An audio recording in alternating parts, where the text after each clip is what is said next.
Tardes a todos, bienvenidos al seminario del Laboratorio de Ingeniería de Reactores Catalíticos.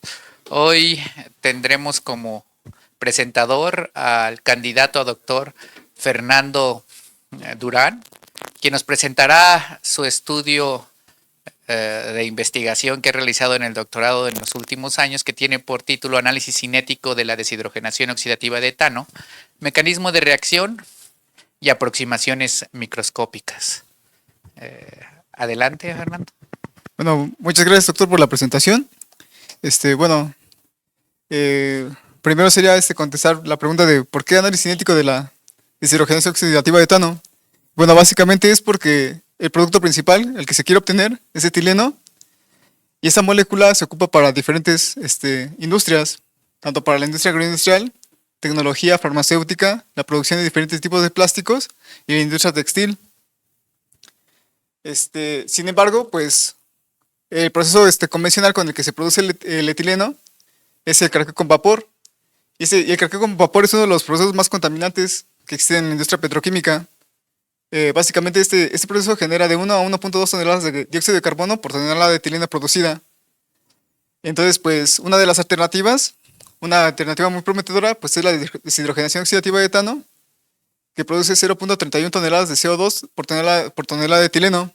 Digamos que esto se alinea a los acuerdos que se tienen para disminuir las emisiones de dióxido de carbono, pues esta básicamente pues, podría reducir más del 55% de CO2 que se emite a la atmósfera por la producción de esta olefina. Bueno, pues para la deshidrogenación oxidativa de etano existen dos familias de catalizadores prometedoras.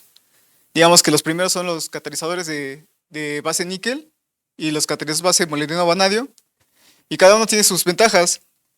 Particularmente, pues se considera que los catalizadores de níquel son estables y no presentan desactivación, y permiten tener selectividades hacia etileno de 0.89 o 89% a conversiones del 10% y temperaturas de activación relativamente bajas de 350 grados centígrados.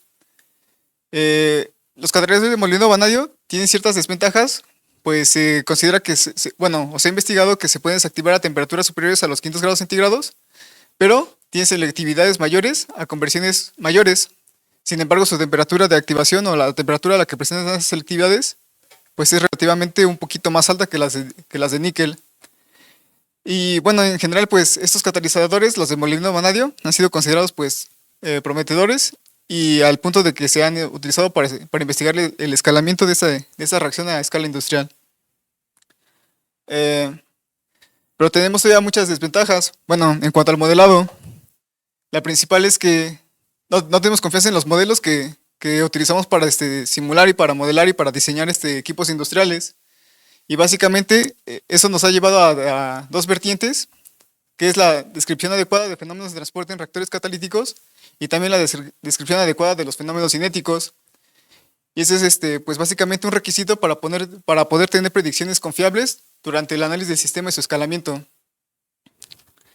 Se han propuesto diferentes metodologías, entre las cuales pues destacan las metodologías multiescala, en donde particularmente para la descripción adecuada de los fenómenos cinéticos, pues se considera que se debe de utilizar información en la escala microscópica para formular un mecanismo de reacción y eventualmente llevarlo a expresiones que, como las conocemos, son las ecuaciones de velocidad de reacción.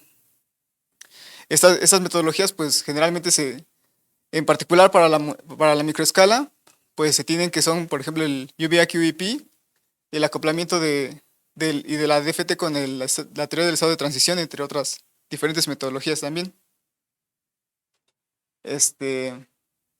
Bueno, también uno de los retos que tienen los modelos cinéticos actuales es que los parámetros en general, como se reportan en la literatura, pues no tienen consistencia termodinámica, o al menos no es posible determinarla a partir de lo que se publica. Entonces ese es básicamente uno de los retos también actuales en la, digamos, producción de modelos cinéticos, ¿sí? También tenemos otros retos en los que particularmente destacan cómo podemos capturar las propiedades del catalizador, las propiedades fisicoquímicas del catalizador en el modelo cinético. Entonces, particularmente para este tipo de catalizadores, lo que se ha observado es que estas dos propiedades, que son las ácido básicas y las propiedades de oxidorreducción, pues se pueden acoplar a partir de las especies de oxígeno, ¿no? Eso es básicamente lo que presentaré más adelante. Y entonces podemos decir que la confianza de un modelo cinético y en general de los modelos, bueno, particularmente del modelo cinético, sí, pues descansa en cuatro vectores, ¿no? Es que la hipótesis del mecanismo de reacción pueda describir adecuadamente la química detrás del modelo cinético, la base fenomenológica con la cual se establecen al menos las primeras aproximaciones de los parámetros, como les decía, para escribir la microescala, que puede ser a través de la teoría del estado de transición y su acoplamiento con el método UVI-QVP o la teoría del funcional de densidad, así como la significancia estadística de estos parámetros y la significancia fenomenológica, que ya es cuando se evalúa si los parámetros cumplen con ciertos criterios como los criterios de Woodard y ciertas leyes de la termodinámica clásica.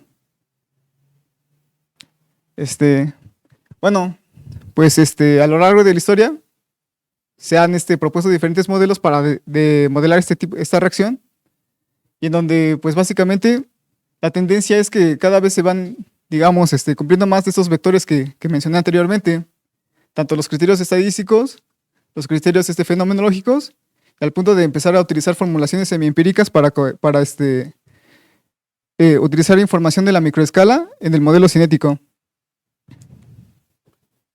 Y bueno, entonces básicamente, ahorita en lo que sigue de la presentación, pues les presentaré las hipótesis de este trabajo, sus objetivos, la metodología que se utilizó para cumplir esos objetivos y demostrar o demostrar que no es cierta esa hipótesis, y los resultados y las conclusiones.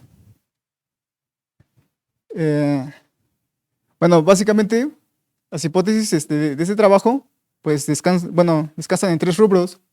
Primero, que con el objetivo de capturar las propiedades del catalizador, pues decimos que la descripción explícita de las especies de oxígeno, en la cual, bueno, hemos visto en la literatura que generalmente se clasifican como electrofílico y nucleofílico, permitirán describir adecuadamente en términos estadísticos y fenomenológicos las observaciones experimentales.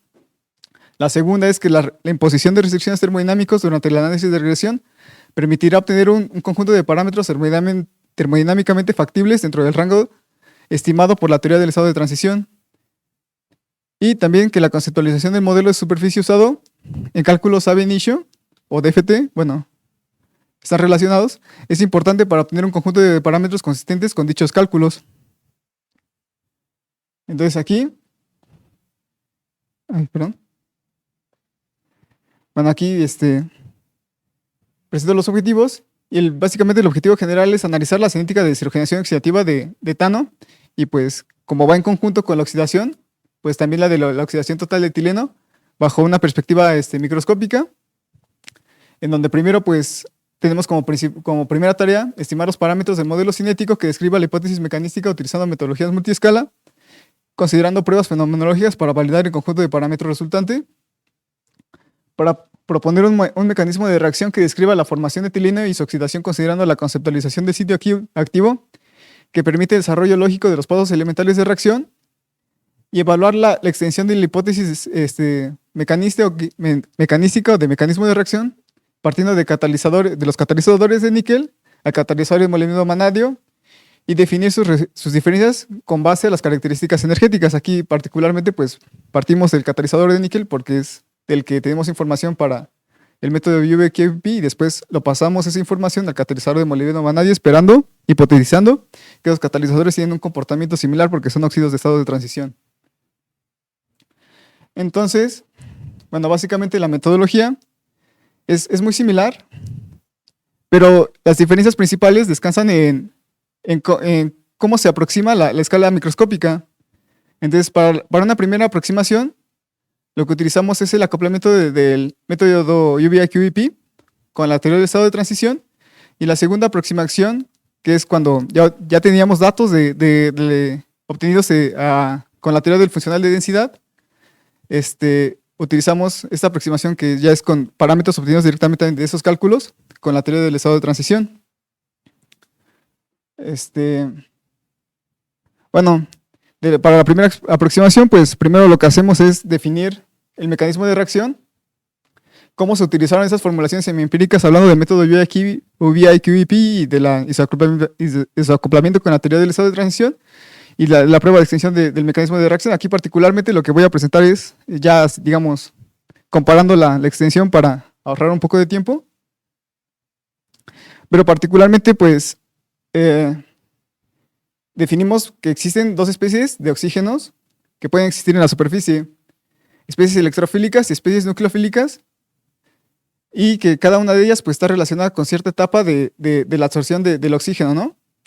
Entonces, eventualmente eso nos lleva a proponer dos pasos elementales en los cuales el primero capturaría la formación de las especies electrofílicas y el segundo paso capturaría la formación del oxígeno electrofílico. O sea, primero empezamos con su absorción asociativa, se disocia este oxígeno y produce las especies nucleofílicas. Ajá.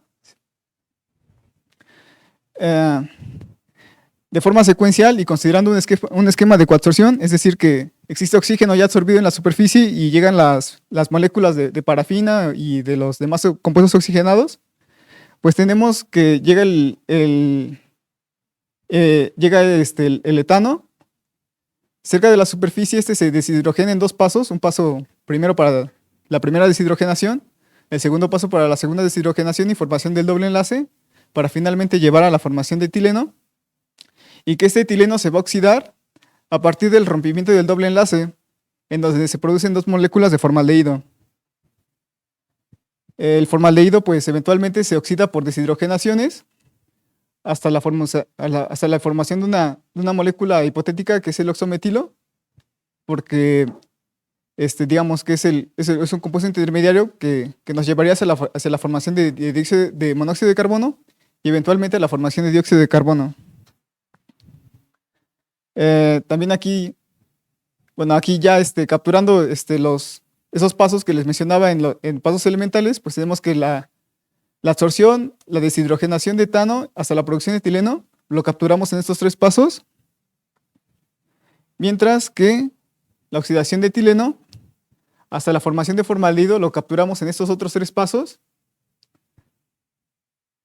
y finalmente la oxidación de formaldehído lo capturamos en estos cuatro pasos hasta la formación de CO, el cual se sigue oxidando a partir de la inserción de oxígeno para la producción de CO2. Y básicamente aquí también consideramos que la formación de agua se lleva a partir de los oxígenos obtenidos a partir de las diferentes deshidrogenaciones que proponemos en el paso en el mecanismo de reacción. Se forman grupos OH y esos grupos OH eventualmente nos llevan a la formación de agua. Bueno, entonces, ya para capturar para describir esos pasos elementales digamos, en ecuaciones de velocidad de reacción, pues lo que tenemos es que utilizamos la aproximación del pseudoequilibrio y particularmente haciendo el análisis de Joriuti, pues básicamente nos dice que tenemos que proponer 5 rutas de reacción porque tenemos 19 pasos elementales y 14 intermediarios. Y esas 5 rutas de reacción se van a describir a partir de 5 pasos limitantes. Esos pasos limitantes, el primero, de acuerdo con la literatura, se conoce que debe ser la primera deshidrogenación de etano. El segundo paso limitante, que también se describe muy bien en la literatura, es el rompimiento del doble enlace. Y eventualmente, para poder lograr estas 5 rutas de reacción, pues consideramos que la deshidrogenación de formaldehído, la deshidrogenación del oxometilo y la formación de CO2 son los otros pasos limitantes. Ya aquí, pues básicamente seguimos un esquema clásico en el que consideramos que la ley de Arrhenius describe las constantes cinéticas, donde aquí tenemos los factores exponenciales, las energías de activación, y en particular para los pasos en pseudoequilibrio, pues consideramos la ecuación de Van Hoff para describir las constantes de equilibrio. Aquí, hablando de la primera aproximación, en donde ocupamos el modelo UVI-QEP, pues utilizamos esta aproximación de coabsorción, en donde tenemos los calores de absorción aquí, Eventualmente estos nos dan una primera aproximación de las energías de activación y cuando la acoplamos a la teoría del estado de transición utilizamos una aproximación presentada inicialmente por Goldsmith, en donde nos permite correlacionar esas energías de activación y las energías de absorción para describir los factores preexponenciales bueno, principalmente las funciones de partición y eventualmente los factores preexponenciales. Bueno, aquí las diferencias con la segunda aproximación. En la segunda aproximación lo que utilizamos es proponer una conceptualización del sitio activo que sea consistente con el modelo de superficie utilizado durante los cálculos que se utilizaron en la teoría del funcional de densidad. Entonces, una forma de aproximarla es considerar que existe un sitio y que en ese sitio se pueden conservar varios otros, digamos, intermediarios. Entonces aquí tenemos el sitio que eventualmente está conformado por varios átomos de molibdeno, vanadio y oxígeno. Esos también, digamos, tienen ciertas vacancias en donde eventualmente se irán absorbiendo los hidrógenos que se van tomando de la parafina. Y este sería, digamos, el resumen del mecanismo de reacción y aquí el mecanismo de reacción, ¿no? Aquí lo que tenemos que dejar, digamos, claro es que los pasos de oxidación total, los pasos de oxidación hacia CO y CO2, pues se describieron por un esquema macroscópico. Básicamente utilizamos el RIDEL, pero como primera aproximación describimos los pasos de deshidrogenación de etano hasta la producción de etileno, con los pasos que se obtienen directamente o que se han validado por la teoría del funcional de densidad. Estos pasos también se describen de una forma muy similar con la aproximación del pseudoequilibrio. Para este paso limitante definimos la primera deshidrogenación y para los otros dos pasos pues definimos que esos dos pasos pues son pasos limitantes porque básicamente engloban pues muchísimos pasos aquí adentro, ¿no? Bueno, de los resultados, bueno, más bien de la metodología para el análisis de regresión, tenemos que en ambos casos pues se utilizó la misma metodología. La única variación es que aquí el número de parámetros estimados para la primera aproximación es igual al número de pasos elementales. Aquí lo que hacemos es, para corregir los parámetros de los pasos en pseudoequilibrio, corregimos esta diferencia que eventualmente es el cambio de entalpía para la formación de un intermediario. Mientras que las correcciones para las energías de activación de los pasos de los pasos limitantes, perdón, se sigue utilizando esta corrección únicamente del paso hacia enfrente, mientras que aquí imponemos las restricciones termodinámicas de la termodinámica clásica, que esta básicamente es la ley de Hess, y lo que hacemos es calcular la energía de activación hacia atrás a partir de las energías del cambio de entalpía de la reacción global y de las energías de activación de cada uno de los pasos de esa ruta de reacción. Este problema se formula para estimar los parámetros, esos parámetros beta J, utilizando un módulo de Fortran que se llama ODRPAC. Y a diferencia de la segunda aproximación, pues aquí el número de parámetros ya es diferente al número de pasos elementales, pero aquí seleccionamos ciertos parámetros que se tienen que estimar. Aquí, por ejemplo, los que pongo en gris en esta tabla son pasos que no se estiman, principalmente porque o son energías de activación muy bajas o porque estoy estimando el parámetro hacia enfrente y básicamente sería redundante estimar el paso hacia atrás, o porque deben de estar al final de cuentas relacionados, ¿no? Relacionados, por ejemplo, aquí este paso, el paso de la primera deshidrogenación, una de las cosas uno de los factores que nos llevan a tener que hacer esto es que se debe de conservar la misma tendencia de los perfiles energéticos para la teoría del funcional de densidad. Entonces lo que hacemos es relacionar este parámetro con este otro y eventualmente eso nos permite disminuir el número de parámetros a estimar. También hay otros parámetros que no se estiman porque pues al final de cuentas son calculados a partir de las restricciones termodinámicas. Ajá. Eh, bueno, aquí presento otra vez el problema de minimización. Y aquí básicamente lo que quiero mencionar es que esta F de aquí es el flujo molar en estado estacionario, el cual se calcula eventualmente resolviendo esta ecuación de conservación de masa.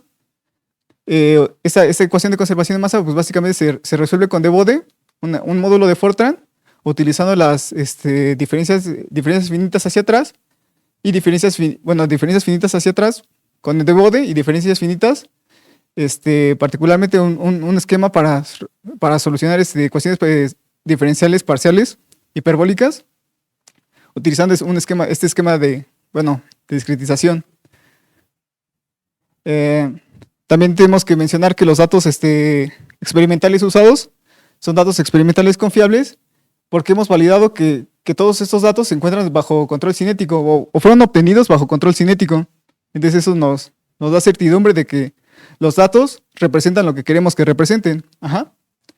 Además de que tenemos que las observaciones obtenidas en conversión de oxígeno son menor a 1, y ese es un factor importante porque nos permite tener certeza de que estamos describiendo apropiadamente el reactor de una forma completa. Ajá. Además de que tenemos suficientes datos, y eso nos permite tener pues suficientes grados de libertad para estimar el número de parámetros, que como vemos con los mecanismos de reacción es relativamente un poquito grande. Bueno, como resultados de la primera aproximación, pues lo que tenemos es que una vez llevada la estimación, pues tenemos diagramas de paridad que nos describen que, al menos cualitativamente, la hipótesis del mecanismo de reacción representa bien los datos experimentales, pero además en términos cuantitativos, a través del valor de F, pues tenemos valores de F muy superiores a los valores, decimos tabulado porque es el valor con el que se compara, ¿no? Yo tengo valores de F de 713 y de 1478, cuando el valor de tabulado es de alrededor de 1 o 2. Ajá. También aquí tengo que mencionar que cuando se realizó la prueba T, de los parámetros estimados, pues básicamente todas las correcciones fueron estadísticamente significantes. Asimismo, se tiene que mencionar que cuando se simulan las propiedades catalíticas macroscópicas, como es la selectividad y la conversión, el modelo es capaz de describirlas apropiadamente. Aquí, por ejemplo, las líneas continuas es la simulación del modelo, y los puntos pues son los datos experimentales. Y esta característica se cumple para los dos catalizadores, tanto para el de níquel estaño como el de boliviano vanadio.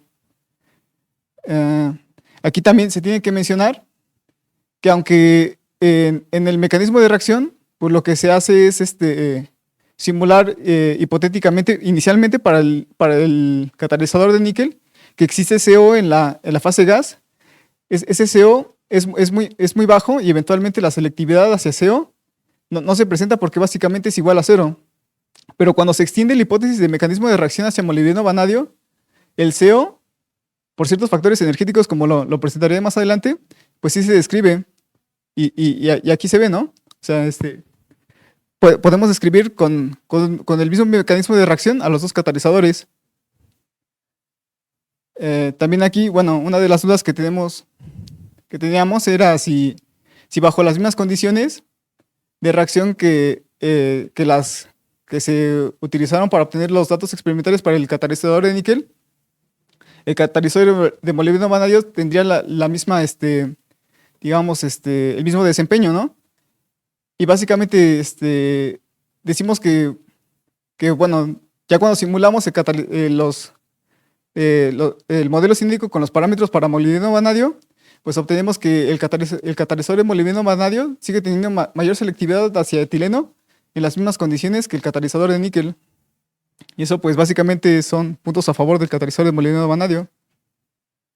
Aquí pues lo que quiero presentar es que estos son los perfiles de energía de activación de cada una de las rutas de reacción. Pero aquí lo que quiero mostrar es que para los dos catalizadores se cumplen las restricciones termodinámicas, ¿no? Desde aquí, básicamente, todo el perfil de energía de activación para la ruta de reacción de deshidrogenación oxidativa, las energías de activación, digamos, ya comparadas con el cambio de entalpía que nos da la termodinámica clásica, pues empata, ¿no? Aquí tenemos el inicio de la reacción, aquí tenemos el fin de la ruta de reacción y todos empatan con respecto a sus valores de entalpía calculados por la termodinámica clásica. También tenemos que mencionar que en general, pues, los criterios de Boudard también fueron satisfechos y que bueno, aquí presento las entalpías de reacción que eventualmente están relacionadas con las energías de activación, pero también se obtienen resultados muy parecidos con las entropías también, que son las que están relacionadas con los factores preexponenciales. Aquí ya cuando comparamos los perfiles de energía de activación para los dos catalizadores, resulta explicativo el por qué el catalizador de molibdeno-vanadio es más selectivo hacia el etileno. Y aquí básicamente, si nosotros comparamos las dos energías de activación del primer paso de deshidrogenación, tenemos primero que para el catalizador de molibdeno-vanadio la energía de activación es más baja, pero además para el rompimiento del doble enlace de etileno, la energía de activación para este catalizador de molibdeno-vanadio es de 161 y del de níquel es de 100 punto algo. Pero es básicamente que la barrera energética para oxidar el etileno es 1.6 veces más alta en molibdeno-vanadio que en el catalizador de estaño. Entonces esto básicamente nos ayuda a explicar por qué el catalizador de molibdeno-vanadio es más selectivo hacia etano, hacia etileno. Y aquí también, del mismo modo, pues podemos ver que la energía de activación para oxidar el CO, bueno, más bien para desorber el CO, es muchísimo más alta en el de molibdeno-vanadio que en el catalizador de níquel. Y esto es lo que les comentaba, que básicamente esa energía de activación me permite explicar por qué en el catalizador de molibdeno-vanadio sí puedo observar CO y por qué en el catalizador de estaño no se observa el CO. ¿Sí?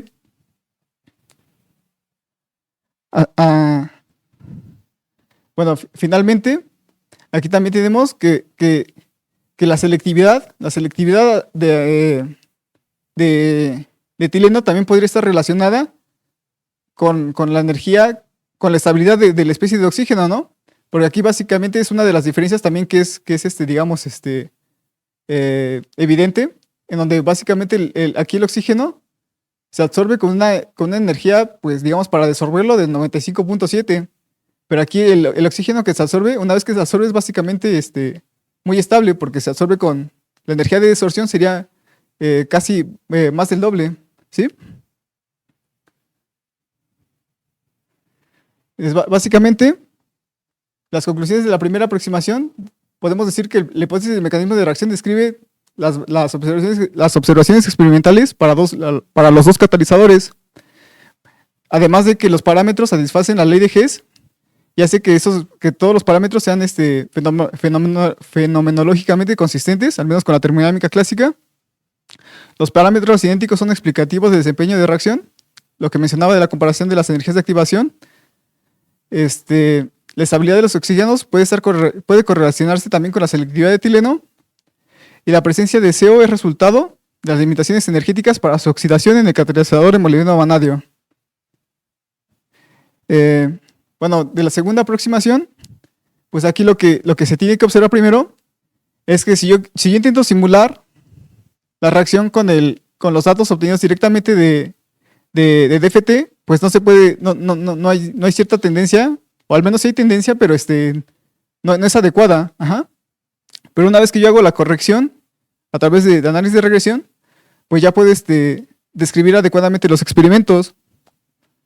Pero además de eso, yo tengo valores de F que digamos que al menos se acercan al orden de magnitud de los modelos macroscópicos. Por ejemplo, los modelos macroscópicos basados en Langmuir, Hinscher, Huygens y Watson, pues tienen valores de F de alrededor de 7000 y ese es de alrededor de 1200. Es básicamente, si bien es más alto de Langmuir, Hinscher, Huygens y Watson, son básicamente del mismo orden de magnitud.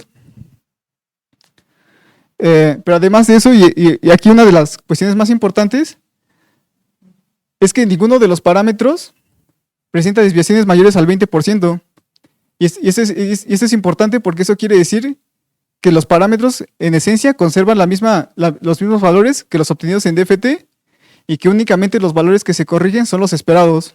Son tanto el de la absorción de oxígeno, que sería el A1, el factor exponencial para la absorción de oxígeno, y la energía de activación reversible hacia la absorción, sería la energía de activación para la absorción del etano. Entonces, básicamente, esos son los parámetros que tuvieran mayores correcciones, que si bien aquí es un valor muy grande, digamos, energéticamente, se encuentra dentro del rango esperado, como también ahorita lo comentaré.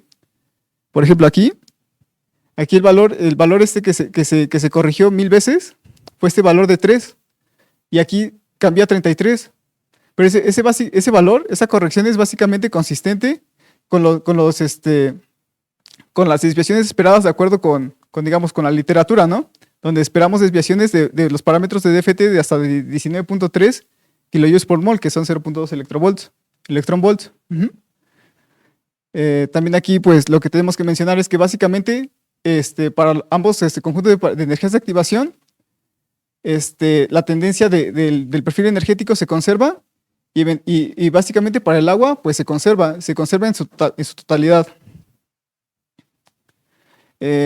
Lo mismo pasa, bueno, aquí es... Y bueno, esas desviaciones, básicamente las del parámetro de la absorción de etano, pues estuvieron relacionadas con digamos, ciertas deficiencias de la DFT para describir las fuerzas cercanas a los rangos de las fuerzas de Van der Waals. Seguimos siguiendo las mismas tendencias de los valores obtenidos por DFT, y resultados parecidos también tenemos para los factores exponenciales que eventualmente nos permiten, se describen el cambio de entropía. También tenemos desviaciones más grandes de 23.64 kilojoules por mol. Y finalmente, pues también tenemos consistencia termodinámica de acuerdo con la ley de Hess. Particularmente esto es únicamente para los pasos descritos por DFT, que son los de deshidrogenación de etano. Bueno, aquí tenemos ya, digamos, lo que les he mencionado, aquí un resumen. También tenemos como conclusiones generales, pues básicamente las relacionadas a que, si bien el método UVA-QEP es una aproximación de bajo costo computacional para estimación de parámetros, los valores iniciales requieren correcciones significantes. Aquí básicamente las correcciones tuvieron que ser muchísimo mayores para el método UVA-QEP que para los datos obtenidos con ab initio. Pero siempre y cuando los parámetros estimados con ab initio o con DFT, digamos, están relacionados, dependen mucho también de cómo uno proponga el sitio activo, como lo presenté en esta segunda aproximación. Y bueno, sería todo. Pues muchas gracias.